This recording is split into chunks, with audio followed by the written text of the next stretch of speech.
సంపద సృష్టిస్తామన్న చంద్రబాబు రాష్ట్రాన్ని అప్పుల కుప్పగా మారుస్తున్నారని మండిపడ్డారు రాజంపేట వైఎస్ఆర్సీపీ ఎంపీ మిథున్ రెడ్డి. ప్రభుత్వ పాఠశాలల్లో నాడు నేడు 17 మెడికల్ కాలేజీలను గాలికొదిలేశారని అన్నారు. అమరావతిలో కేంద్రం చదరపు అడుగుకు 3,000 రూపాయలే ఖర్చు చేస్తుంటే కూటమి ప్రభుత్వం మాత్రం 20,000తో టెండర్లు పిలిచిందన్నారు. రాష్ట్రంలో లా అండ్ ఆర్డర్ పూర్తిగా విఫలమైందన్నారు.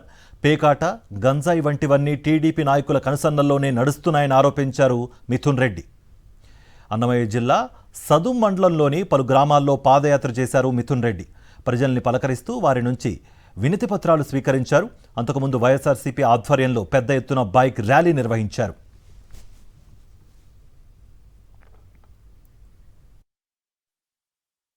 చంద్రబాబు నాయుడు గారు సంపద సృష్టించి రాష్ట్రంలో అన్ని పనులు కూడా చేస్తానని చెప్పి ప్రజలకు మాట చెప్పడం జరిగింది. 17 మెడికల్ కాలేజీలు జగన్మోహన్ రెడ్డి గారు ప్రారంభిస్తే అవన్నీ కూడా ఆపేసి డబ్బులు లేవని ఈరోజు చెప్తా ఉన్నారు. నాడు నేడు ప్రోగ్రాం కింద జగన్మోహన్ రెడ్డి గారు స్కూల్స్ డెవలప్ చేస్తున్నారు.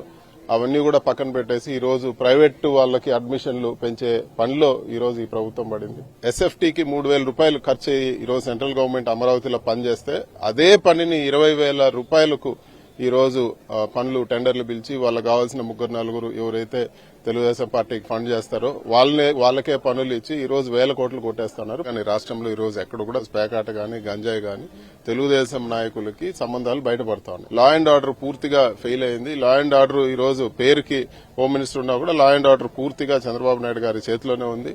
ఆయన ఈ రోజు కక్ష సాధించడానికే పోలీస్ డిపార్ట్మెంట్ వాడుతున్నారు తప్పితే ప్రజల బాగోగుల కోసం ఈ రోజు వాడే పరిస్థితి లేదు. మరిన్ని అప్డేట్స్ కోసం ఛానల్ ను సబ్స్క్రైబ్ చేయండి. నోటిఫికేషన్స్ కోసం బెల్ ఐకాన్ పై క్లిక్ చేయండి.